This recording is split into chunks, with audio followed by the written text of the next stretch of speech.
To once again shake the nuclear club in front of the entire civilized world, Putin decided to show that he still has a personal doomsday plane. It is also called the Flying Kremlin.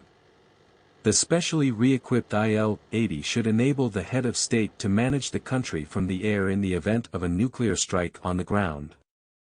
The plane has been overflying for several days now, and experts suggest that this is Putin's signal to the West about the seriousness of his intentions to use nuclear weapons. It is on it that the owner of many nuclear and psychological complexes expects to rise into the sky before destroying the world. True, he could not take off at the parade. The Il-80 began to be created in the late 80s. The electronic equipment was brought to the standard level in the early 2010s. And already in 2020, they began to shout that this aircraft would soon be replaced because it was outdated.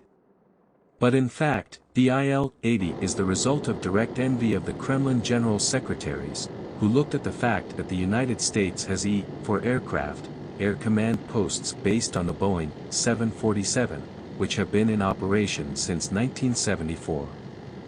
Therefore, in the USSR, they decided to do the same.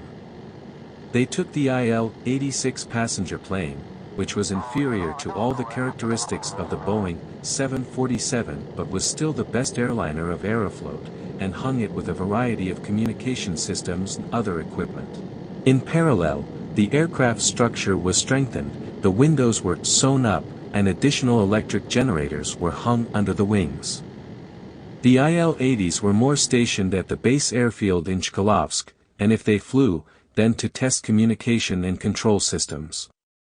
Since radio electronics was developing rapidly, it became clear already in 2000 that the internal stuffing needed to be updated. This could only be done in 2015 and only on one plane.